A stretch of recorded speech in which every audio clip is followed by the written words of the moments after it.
Salam, hörmətli tamaşaçılar. Ən etibarlı xəbərin ünvanı AZTV XƏBƏR-də xoş gördü. Əvvəlcə anonslara nəzər salaq.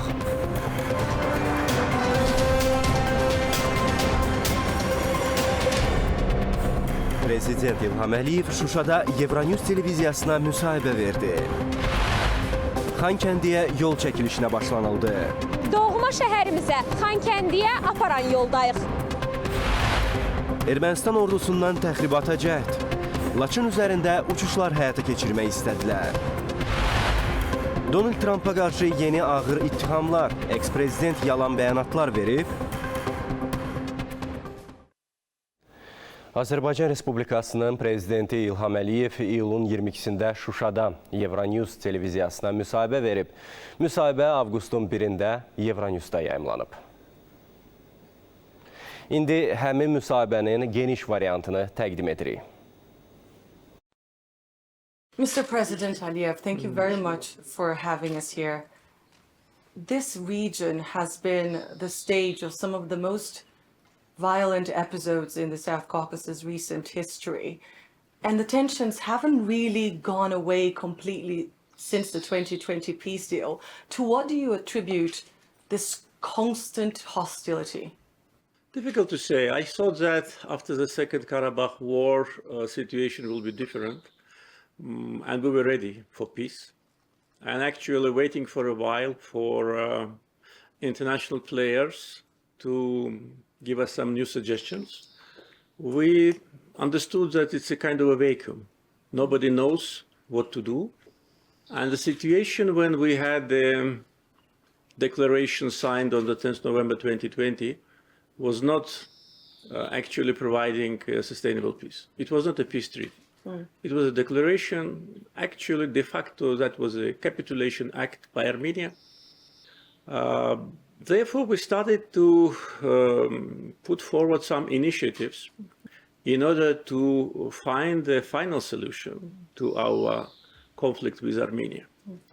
We made it public. We announced that we need to sign a peace agreement. And then again, it was a vacuum. So then we elaborated the principles for peace agreement, which are very well-known principles of international law, like mutual recognition of territorial integrity, sovereignty, international borders, delimitation of borders, non-use of force or threat of force. And we put that proposal on the table. So we, the country which suffered 30 years of occupation and which restored justice by force, we were the authors of new peace process.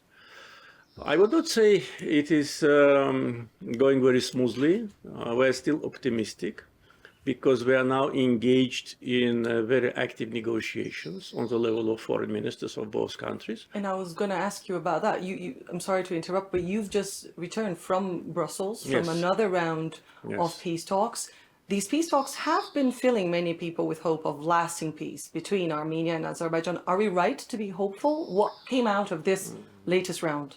Yeah, I think it is right thing to be hopeful, but I can tell you that peace negotiations are being held by foreign ministers.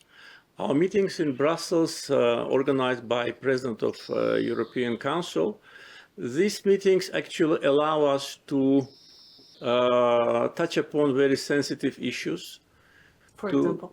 Like future parameters of the boundaries, because the border between Armenia and Azerbaijan has not been defined, because as soon as the Soviet Union collapsed, we faced this aggression. So how the border will look like? What will be the real situation on the ground? What will be situation with communications? Because Armenia has obligation, which is signed as a result of the Second Karabakh War, to allow us access to our exclave, Nakhchivan, but still it is not happening. So main concentration on paragraphs of peace treaty are made by the ministers. Our meetings, they just create, I think, a good atmosphere. But if we see a constructive approach from Armenian side, and most important, if they totally put down all their aspirations to contest our territorial integrity, then we can find a peace solution very soon. maybe even by the end of the year. Wow. We'll get more into the negotiations later, but I'm curious to ask you, there's been many international players attempting to mediate this situation. What does the EU bring to the table, to the negotiating table?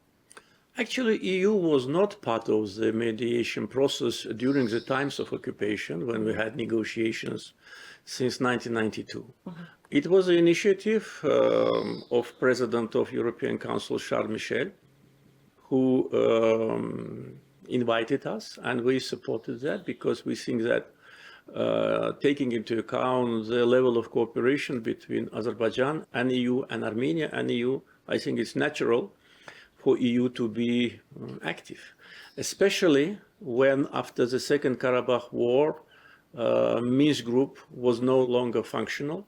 Actually, it is not functioning any longer. So there should have been some international institution. And I thought that the EU can be the best because our relations with the EU are based on mutual respect and mutual trust and mutual interest. So this initiative now is transforming into a very active format of dialogue because we meet not only in Brussels, we also meet, for instance, at the sidelines of the European Peace Initiative format. Last time it was in Chisinau. And I think it's important because we do not allow situation to stagnate. Because if there is stagnation, if it's again kind of a break, then we are not guaranteed from any dangerous scenario. And do you think that the growing mediation of the West, the EU, but also the United States, has somewhat antagonized a more traditional power broker here in the region, Russia, or the other way around, the fact that Russia has somewhat been bogged down in Ukraine has left some space for potentially Azerbaijan and Armenia to come to common ground? Well, actually, Russia was a mediator of ceasefire agreement or declaration of 10 November 2020. And it was not United States, it was not EU. And our first meetings with my Armenian colleague were organized by Russia, in Russia. So after Russian-Ukrainian war, situation has changed. And we started to see that the United States and Europe became more active. And actually for us, it's not actually big difference who will lead the process or who will, to a certain degree, monopolize the negotiation process. Important is to come to a result. Whichever actor can produce initiatives that lead to peace agreement, we will support it. And by the way, negotiations between our foreign ministers were held in Washington. Now we got invitation from Russia to hold a round of negotiations in Russia later this month, and we agreed. So if there'll be some other location, of course, we will agree, because it's important for us to come to an agreement and to have a result. Of course, understanding the certain geopolitical rivalries, some attempts of some players to be more active, but we can only appreciate that. If there's a healthy rivalry, it will lead only to good results. What would you say, because I understand you have a long historical and complex relationship with Russia, how would you say is the Russia influence in the region at the moment? Well, it's difficult for me to say about the region, because the region of Southern Caucasus consists of 3 countries. And we can only observe Russia's interaction with our neighbors in the Southern Caucasus. But as far as Azerbaijan is concerned, not many things have changed, because our relations with Russia were already balanced. They were based on recognition of each other's national interests and, of course, territorial integrity and sovereignty. Russia is a neighbor to Azerbaijan and a partner. We have quite a substantial trade turnover, a lot of projects related to transportation infrastructure, especially now, at this moment.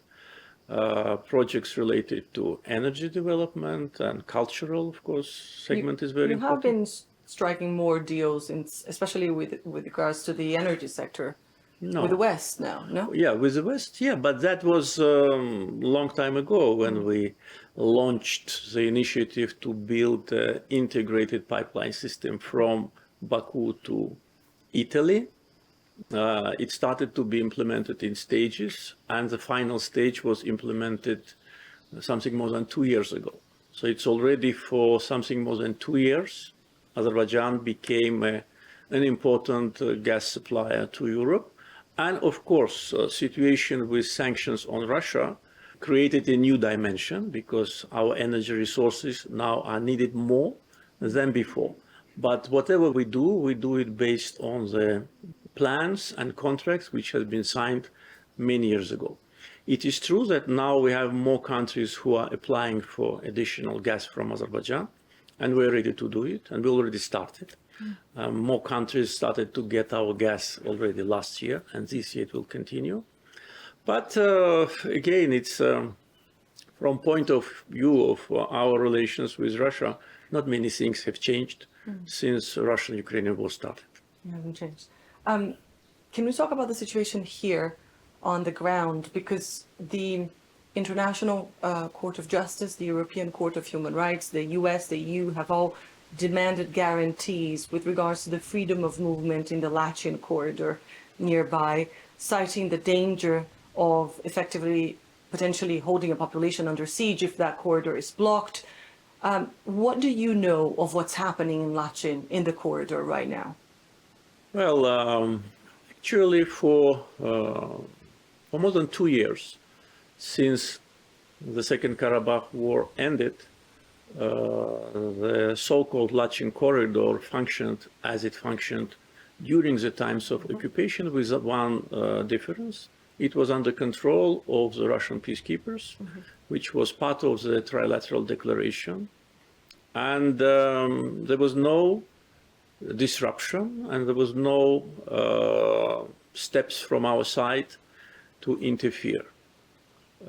In the meantime, situation on the ground was changing, and the reason why representatives of civil society of Azerbaijan to a certain degree started to control the corridor was because of the fact that illegal excavation of natural resources in Karabakh restarted in the beginning of November last year. Because after the war, it was stopped because it is illegal. These resources belong to us. And several foreign companies were illegally exploiting our gold and copper mines. We could not do anything about that during the times of occupation, but when the war ended, it was obvious that this activity should have stopped. And it stopped. But then in November, it restarted. Representative of civil society asked Russian peacekeepers to allow them to conduct a monitoring on the mines to see what is happening. And because we've seen that iron ore and golden ore was being transported by trucks from Karabakh to Armenia, accompanied by Russian peacekeepers. So we were denied the right for access, and that is how our civil society representatives started to control it. But again, the road was not closed. It was absolutely free, and the movement was free. So it was never interrupted? Traffic was never interrupted? No. So why do you think these institutions have asked, especially on the part of Azerbaijan, because they said you are responsible for the area surrounding it, so you should ensure the freedom of movement? Why do you think that is? Are they targeting you just because of... International Court of Justice actually addressed its message to us to communicate with civil society activists, not to disrupt any kind of movement, and we did it. And as soon as we established the border checkpoint on our border with Armenia, which is our legitimate right, which is not contested by anyone, including International Court of Justice, we communicated through my representative here in Shusha with NGOs representatives for them to stop. And they stopped, they left. So now freedom of movement is not blocked. Since we established the border checkpoint on the 23rd of April, there have been more than 2,000 residents of Karabakh who easily moved to Armenia and back. On 15th of June, Armenia made another military provocation and wounded one of our border security guards. And temporarily, the road was closed for investigation. But then it was reopened. Red Cross restarted again to transport medications and evacuate patients who need treatment in Armenia. But unfortunately, Red Cross trucks, when checked, we found smuggling goods like cigarettes, iPhones, and gasoline. Red Cross admitted that, and they communicated with us saying that they do not bear any responsibility because The these trucks people, were being used yes, by but drivers. these trucks had their badge, logos, and the drivers had their logos on their uniform. So, so that's how again it was blocked, and we asked from Red Cross to stop it, and also asked them to work with us more constructively, because unfortunately until today, the office in Karabakh is subordinated not to Baku office, but to Yerevan office. And this is not acceptable because the whole world recognizes Karabakh as part of Azerbaijan. Even Armenian Prime Minister said many times that Karabakh is Azerbaijan. And why Red Cross Khankendi office is not subordinate to Baku office, but to Yerevan office. That's our legitimate request. Would you say that this issue, the issue of Lachin corridor and that border control and this passageway, this crucial passageway, is one of the main obstacles for peace right now?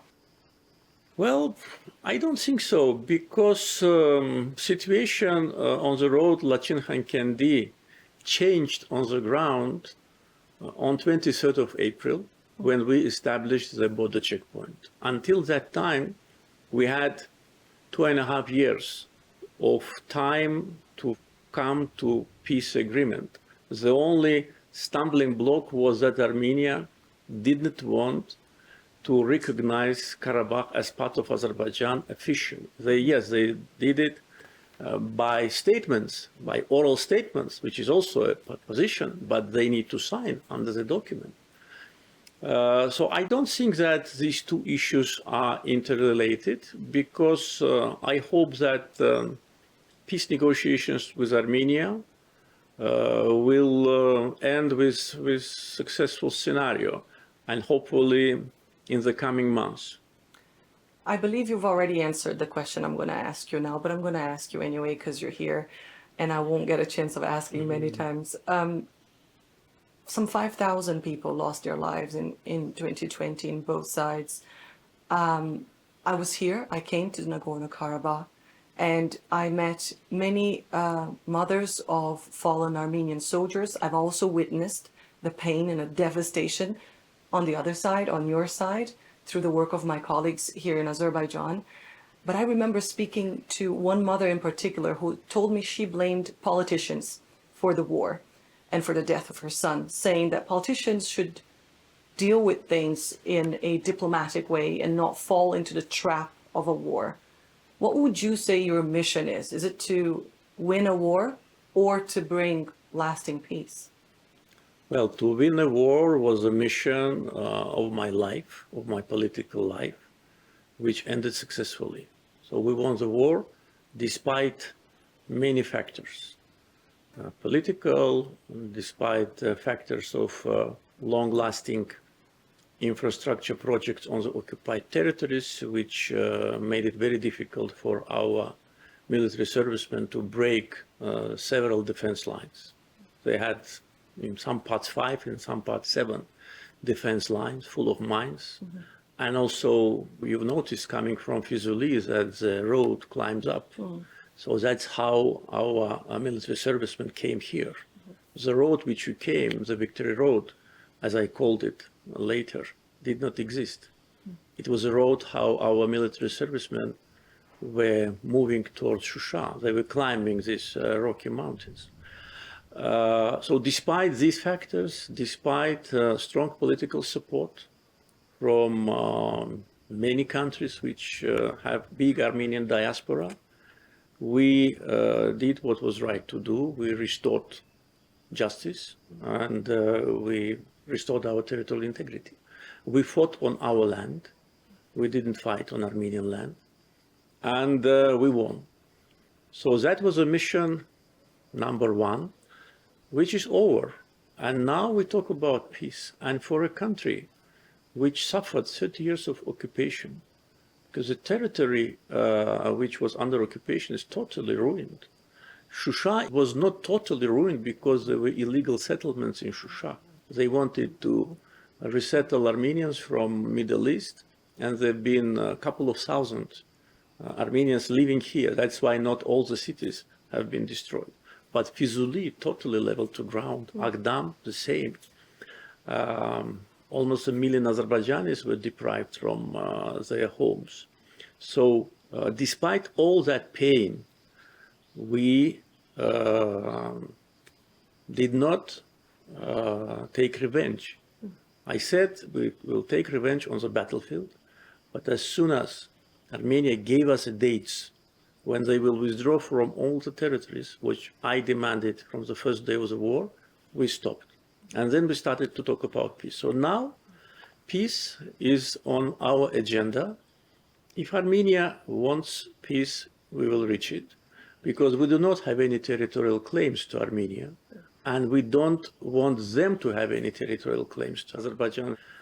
People who live in Karabakh, in an area which is controlled now temporarily by Russian peacekeepers, they live in Azerbaijan, and they should choose whether to live as citizens of Azerbaijan, as ethnic minority, as any other ethnic minority, which Azerbaijan is rich of, or to leave. So this is their choice. It's not because we want them to leave, or as Armenia accuses us, we organize ethnic cleansing. No, we give them a choice, because how can they live on our territory being a citizen of either Armenia without any legal permission, or a citizen of so-called Nagorno-Karabakh Republic, which is not recognized by anyone. So I think this is a legitimate approach. It is in line with international practice. It's in line with the practice which we see in many European countries, which also fight against separatism. And now we see how Europe and the West is united to help Ukraine to fight against separatism. And why, in our case, our fight against separatism is treated differently.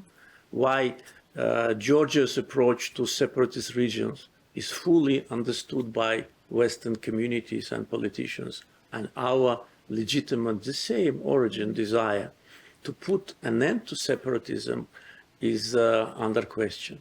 Why Spain do not allow Catalonia to have a referendum? Those are 5 or 6 millions.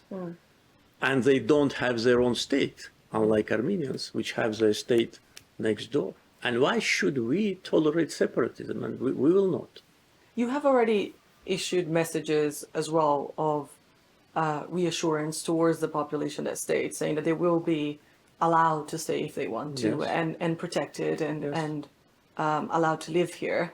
But do you have a message today to Armenians who may be watching us, not necessarily the government? I know you are in touch with Prime Minister Pashinyan. You don't necessarily need our cameras to send him a message, but what about to other Armenians who may be watching us? What is your message to the other side today? Well, I've never thought about that, because that's the first time in my life I'm asked this question. Really? Yes. I think I would separate the question in two.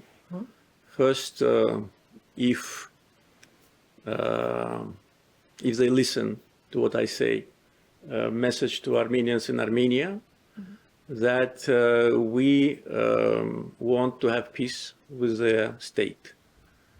We don't have territorial claims to Armenia, though hundreds of thousands of Azerbaijanis lived in Armenia before the war and were totally ethnically cleansed. And their cultural and religious heritage was totally destroyed. Nevertheless, we don't have any territorial claims, but we think that Azerbaijanis who have been deported forcefully from Armenia have a right to return when Azerbaijan and Armenia will normalize their relations and establish diplomatic relations. Another message to them is to clearly realize the current geopolitical situation and the balance of forces. For many years, leaders of Armenia were persuading their people that they have the strongest army in the world, that if the war starts, they will come to Baku, that Azerbaijan will not fight for its lands, that Azerbaijan is already agreed for occupation. All these narratives which were absolutely false and was nothing more than propaganda. So the war destroyed that narratives, and not only that, it also destroyed a lot of ideological, I would say, columns of Armenian state. They realized that they lost the war, and most probably it was very painful for them psychologically. So now when we say that we want peace, it's not because we are weak and we are seeking for peace. No, they know that we are much stronger. It's because we want this black page of our history to be turned down. We don't want another war, neither today nor ever in the future. So for Armenian community, I think they should not oppose peace initiatives of international community, and should understand that if they don't sign peace agreement with Azerbaijan, situation in the future will be unpredictable, and the geopolitical situation in the world and in the region changing, as we see, very dramatically. And part of their hopes for their security vanished completely. Now they're looking for new security guarantors. And who is ready to have a standoff with Azerbaijan on the battlefield in this area, especially after what we demonstrated during the war and after we increased our defense capability after the war? Is there anyone ready to fight for Armenians against us? I doubt it.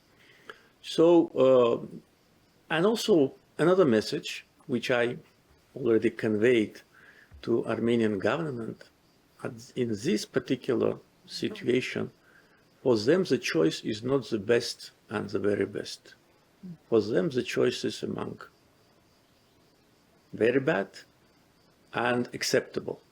But acceptable based on common sense, on international law, and on recognizing the rights of Azerbaijanis to live on their own land, which they deprived us for 30 years.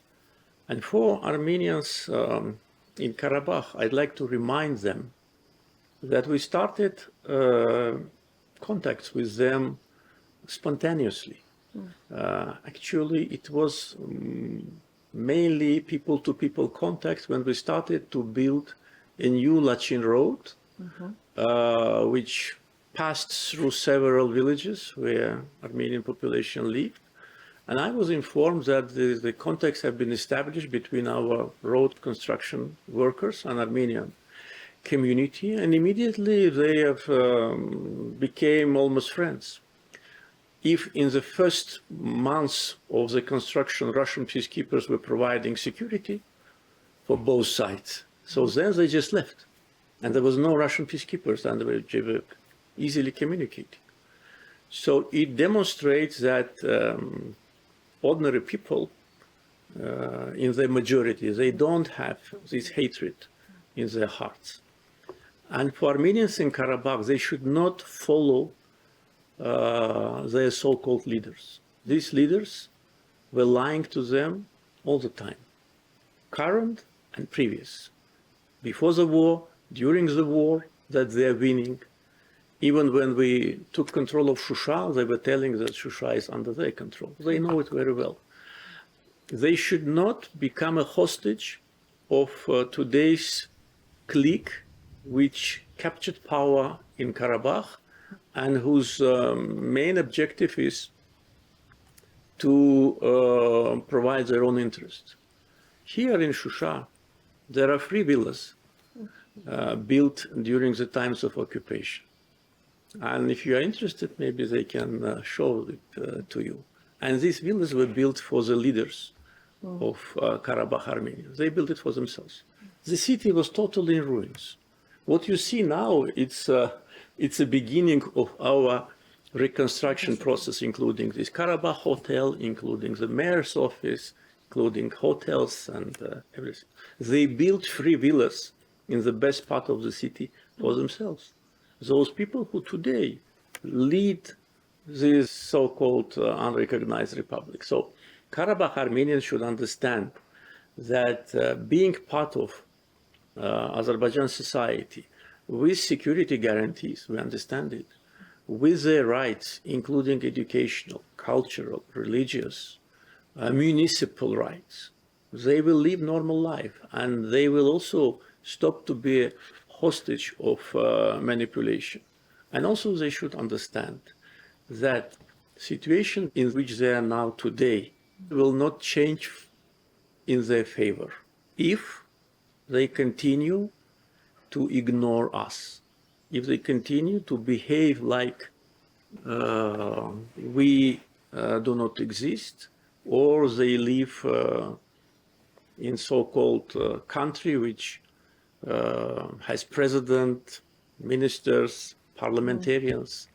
This is all fake.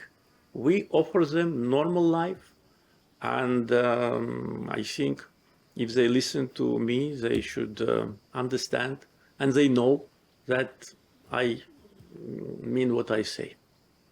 President Aliyev, thank you very much for speaking to Euronews. Thank you.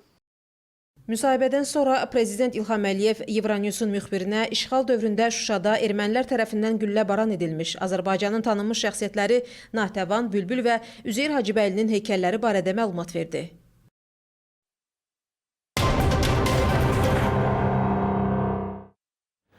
Dünən saat 20:45 radələrində Ermənistan Silahlı Qüvvələrinə məxsus DJY Mavic 3 kvadrokopteri Gorus rayonunun Dığ yaşayış məntəqəsi istiqamətindən qaldırılaraq Laçın rayonu istiqamətində yerləşən ordumuzun mövqeləri üzərində uçuşlar həyata keçirməyə cəhd göstərib.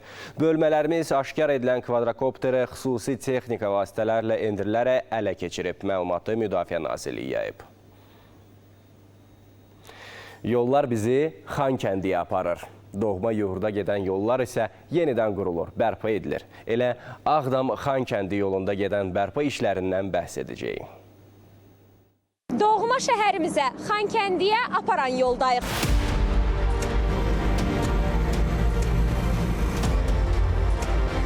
İşğaldan azad olunan ərazilərdə bərpa işlərinin əsas hissələrindən biri də bölgənin şah damarlarının, yəni yolların yenidən salınmasıdır. Təbii ki, Ağdam-Xankəndi yolu da onların arasındadır. Hardasa 2 gediş, 2 gəliş yolun zolağı olacaqdır. İnşallah sürətli işlər davam edir. İnşallah tez bir zamanda bitirməyə çalışırıq ki, yəni yolumuz hazır olsun, Xankəndinə gedən yol hazır olsun. Bu yol bizi elə bir istiqamətə, elə bir ünvana aparır ki, baxıb qürur duymamaq, kövrəlməmək mümkün deyil. Yəqin elə buna görə hamı havanın isti olmasına məhəl qoymadan, sanki o istini hiss etmədən həvəslə işləyir.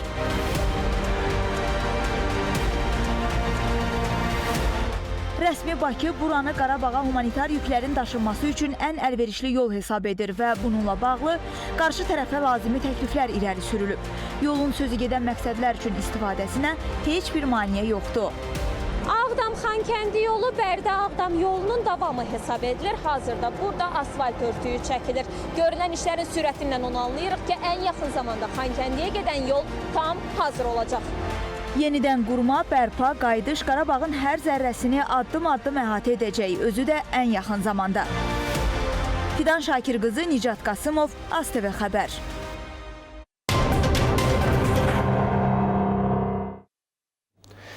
Gecə saatlarında Kiyev növbəti dəfə kütləvi dron hücumuna məruz qalıb. Şəhər hərbi administrasiyasının yaydığı məlumata görə Rusiya hərbi qüvvələri eyni vaxtda bir neçə istiqamətdən Kiyevə ondan çox şahid dronu ilə hücum edib. Pilotsuz uçuş aparatlarının hamısı Ukrayna hava hücumundan müdafiə qüvvələri tərəfindən vurulub. İlkin məlumata əsasən xəsarət alan yoxdur. Odessa vilayəti də şahid dronları ilə hücuma məruz qalıb. Liman və sənaye obyektlərində yanğınlar baş verib.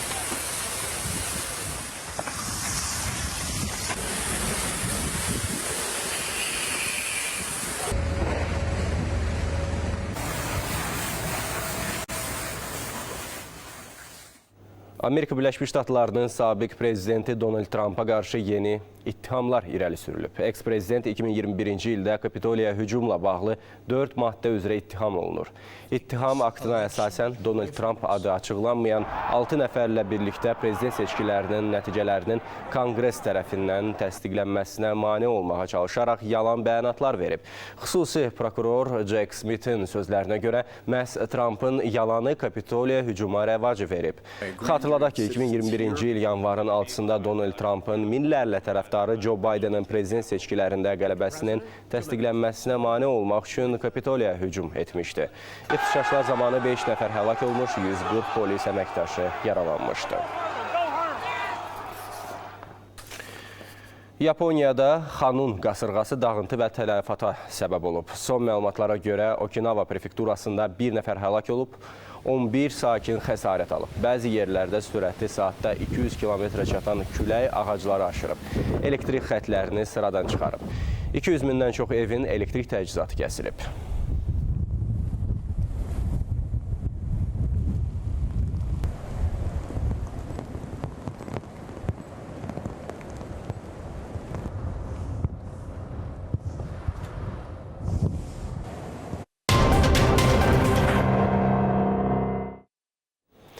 Heydər Əliyev ili çərçivəsində Azərbaycan əlifbası və Azərbaycan dili günü adlı konferans keçirilib. Azərbaycan dilinin müasir problemləri, təhlükələrdən qorunması istiqamətində çıxış yolları müzakirə edilib.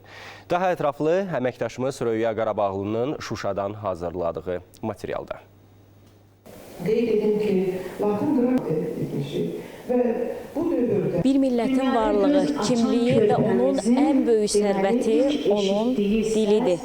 Məhz Azərbaycan dilinin saflığının qorunması mədəniyyət paytaxtımız, mənəvi sərvətimiz olan Şuşada müzakirə edilməkdədir. Bəşər mədəniyyətinin tərkib hissəsi olan dil, mədəni dəyərlərin ötürülməsi, qorunması və qavranılmasında mühüm amildir. Dövlət Dil Komissiyası yanında monitorinq mərkəzinin direktoru Sevinc Əliyeva bildirdi ki, dövlətimizin ictimai-siyasi həyatında və yazı mədəniyyəti tarixində mühüm hadisə olan Latın qrafikalı Azərbaycan əlifbasına keçidin tam təmin edilməsi olduqca vacib addım idi.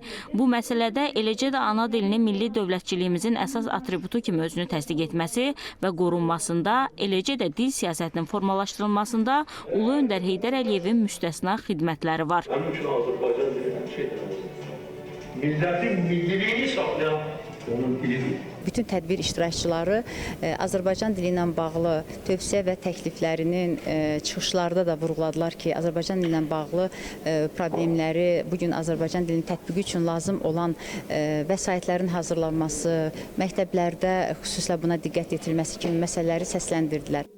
Tədbirdə Azərbaycan əlifbasının dünəni və bugünü, təhsildə Azərbaycan dili və digər mövzularda müzakirələr aparıldı. Çıxışlarda ana dilinin saflığının qorunmasının vacibliyi vurğulandı. İnformasiya, kommunikasiya texnologiyaları, reklam, tibb və digər sferalarda da dilin düzgün tətbiqi məsələsinə həssas yanaşmağın zəruriliyi ifadə olundu. Azərbaycan dilinin varlığının qorunması milli kimlik məsələsidir. Burada da əsas məqsəd nədir? Yəni Azərbaycan dilinin hər zaman aktual olub qorunması, istər tarixi dönəmdən bugünə qədər nəzər salsaq, baxarıq ki, hər zaman Azərbaycan dilinə dövlətin qayğısı diqqəti olmuşdur. Tədbir çərçivəsində Xurşudbanu Natavanın 190 illiyinə həsr olunan film nümayiş etdirildi.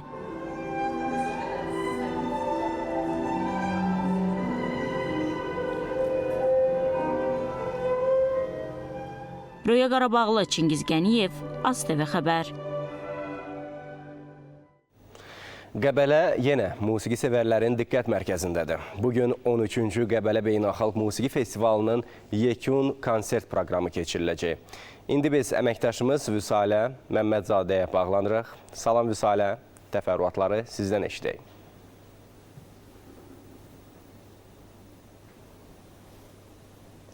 Salam, hər vaxtınız xeyir olsun. Bəli, Heydər Əliyevin 100 illiyinə həsr olunan 13-cü Qəbələ Beynəlxalq Musiqi Festivalının bugün artıq sonuncu, 7-ci günüdür və bir həftə ərzində sözün əsl mənasında musiqi sevərlər, Qəbələnin qonaqları, Qəbələ sakinləri biri-birindən maraqlı kamera, klassik və muğam axşamlarının şahidi oldular və bugün də öz ənənəsinə sadiq qalaraq bir neçə gündür ki, kamera musiqisi sevərlər üçün konsertlər verilir və festival çərçivəsində bugün də elə bu binada ilk konsert, bəs gördüyünüz bu binada Heydər Əliyev Konqres Mərkəzində ilk konsert kamera musiqi axşamı olacaq və bu binanın səhnəsində biri-birindən maraqlı klassik əsərlər səslənəcək. Qeyd etmək istəyirəm ki, konsertin solistləri Azərbaycan Respublikasının xalq artistləri Gülnaz İsmailova, Ülviyə Hacıbəyovadır və Respublika və beynəlxalq müsabiqələr laureatlarının da ifasında olacaq bu konsert. Onlar da Ümidə Abbasovadır, Səidə Tağızadədir. Onların ifasında bir-birindən maraqlı və dəyərli klassik əsərlər işləyəcək. Bu Niyazinin Ras simfonik muğamıdır. Qara Qarayevin eskiz, Fərhad Bədəlbəylinin vokaliz və Emin Sabitoğlu'nun mahnı janrında yazdığı və Dədə Qorqud filmində üçün bəstələdiyi bir neçə mahnının populisini işləyəcək. Təbii ki, bununla da konsert proqramı yekunlaşmayacaq və axşam saatlarında isə açıq havada, açıq səma altında təntənəli bağlanış mərasimi olacaq və təntənəli bağlanış mərasimi isə Azərbaycan Respublikasının xalq artisti Ənvər Sadıqov və onun qaytağı instrumental ansamblı ilə baş tutacaq və bu gecədə də maraqlı bir-birindən dəyərli ifalar işləyəcəklər bizim tamaşaçılarımız və təbii ki, bu gecənin də müşayiətçisi pianoda Emil Əfrasiyab olacaq. Onların bir vəhdətini, tantemini biz məhz açıq səma altında konsert proqramında görəcəyik. Hələ ki, festivalın sonuncu gününün həm konsert proqramı haqqında, həm də festival haqqında bizdən bu qədər deyəcəklərimiz, bu qədər söz sizdədir. Çox sağ ol Vüsalə, ətraflı məlumata görə. Şəhid övladları üçün təşkil olunan yaşat düşərgələrindən üçüncüsünün 3-cü həftəsinin 3-cü günü. Bizə əmanət olan uşaqlar üçün maraqlı tədbirlərin təşkil olunduğu düşərgənin növbəti günündən ən yadda qalan məqamlar növbəti süjetimizdə. Gün psixoloqlarla görüşlə başladı. Uşaqların daxili aləminin kəşf olunması məqsədi ilə təşkil olunan görüşdə müxtəlif mövzular ətrafında söhbətlər edildi. Onu gördünüz, sözlü ünsiyyətindən bir yerdə, siz hərəkətləri görəndə içəridə qalanlar daha rahat başa düşürdünüz. Daha sonra balacaların asudə vaxtını əyləncəli keçirmələri üçün face art təşkil edildi. Kimisi sevimli cizgi filmi qəhrəmanını, kimisi bayrağımızı, kimisi də azərkeşi olduğu futbol klubunun nişanəsini üzündə əks etdirdi.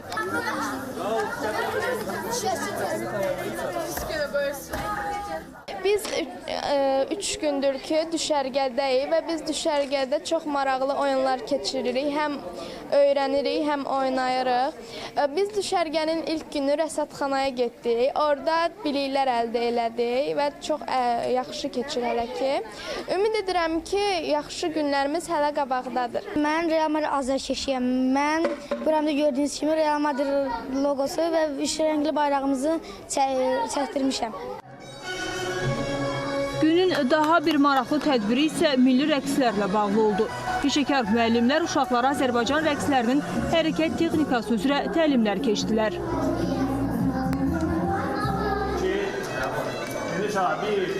Mən Yaşat fonduna təşəkkür edirəm ki, belə bir yay düşərgəsi hazırlayıb və indi isə biz rəqs edirik və rəqsləri öyrənirik. Hal-hazırda 3-cü gündür buradayıq. Milli rəqsdəyik. Milli rəqsdə bizə qəşəng-qəşəng əyləncəli rəqslər öyrədirlər. Ümid edirəm ki, qabaqki günlərdə daha yaxşı şeylər gözləyir bizi. Bugün müəllimlərimiz bizə çoxlu oyunlar öyrədir, çoxlu musiqilər öyrədir. Yaşat düşərgəsinin növbəti günlərində də balaca qəhrəmanlarımız üçün əyləncəli proqramların təşkil olunması planlaşdırılır.